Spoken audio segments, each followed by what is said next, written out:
نکاح کے بعد اگر بیوی کا کوئی ایسا عیب پتہ چلے جو نکاح سے پہلے کا ہو اور ناقابل برداشت عیب ہو تو کیا طلاق دینی چاہیے؟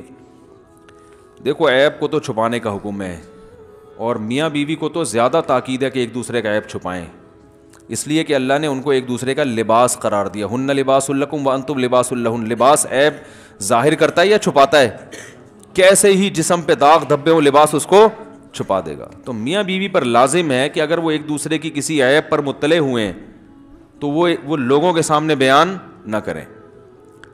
بعض دفعہ مردوں میں فحاشی ہوتی ہے، کوئی انٹرنیٹ پہ بیہودہ چیزیں دیکھ رہے ہیں یا کوئی اور الٹی سیدھی حرکتیں، بیوی کو پتہ چل گیا وہ سب کو بتا دیتی ہے۔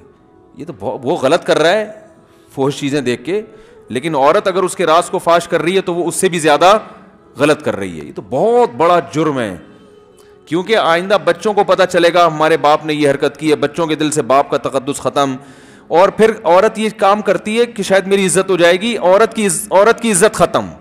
لوگوں کے ذہن میں آتا ہے فلاں کی بیوی ہے، وہ تو یہ کام کرتا ہے، یہ اس کی بیوی ہے۔ عورت کی عزت تو اپنے شوہر کی عزت سے ہے نا بھائی، شوہر کی جتنی زیادہ عزت ہوگی لوگ کہیں گے فلاں کی بیوی ہے، بھائی وہ فلاں عزت دار ہے، اس کی بیوی ہے۔ تو بیوقوف وہ والی حرکتیں کرتی ہیں کہ وہ اس کے راز کو فاش کر دیتی ہیں، اور بعض میاں بھی پاگل ہوتے ہیں، وہ اپنی بیوی کا عیب دنیا کے سامنے، تو وہ آپ کی بھی عزت تیل ہو گئی۔ کیا خیال ہے؟ تو اپنے گھر کی چیز گھر میں رکھا کرو بھائی، ایک دوسرے کے عیبوں پہ پردہ ڈالو۔ ہاں، ناقابل برداشت عیب ہے تو ناقابل برداشت بعض دفعہ اس لیے ہوتا ہے کہ آپ میں کوئی خود ٹیکنیکل فالٹ ہوتا ہے، اس لیے آپ کو وہ عیب برداشت نہیں ہو رہا ہوتا۔ اگر کوئی سابق گناہ ہے اور اس نے توبہ کر لی اور سچی توبہ کی ہے تو مٹی ڈال کے ختم کرو۔ آپ کیسے تو ہو سکتا ہے دوبارہ، تو ہو سکتا ہے تو کسی پاک دامن سے بھی ہو سکتا ہے نا بھائی، مستقبل کی گارنٹی تو کوئی بھی کسی کی نہیں لیتا، تو دماغ سے نکال دو۔ اگر کوئی گناہ ہوا ہے، ماضی کا ہے، قصہ ہے، اور حالات سے پتہ چلتا ہے کہ یہ واقعی ختم بھی ہو گیا ہے، یعنی قرائن سے بھی پتہ چل رہا ہو، تو بس بھول جاؤ اس کو، سمجھ رہے ہیں، نئی زندگی کا آغاز کرو۔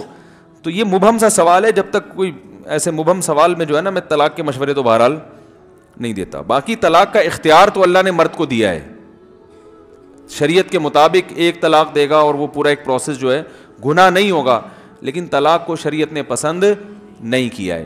اور ایسا نہ ہو کہ آپ کو ایک عیب برداشت نہیں ہو رہا، پھر طلاق کے بعد جب دوسری لے کر آئیں تو اس میں 4 عیب نکلیں۔ وہ ایک آدمی تھا نا، اس کو 1 کے 2 نظر آتے تھے، ڈاکٹر صاحب کے پاس گیا، مجھے 1 کے 2 نظر آتے ہیں، تو اس کا کیا علاج ہے؟ ڈاکٹر نے کہا آپ چاروں کو یہی بیماری ہے۔ اس کو 1 کے کتنے نظر آتے تھے؟ 4 نظر آتے۔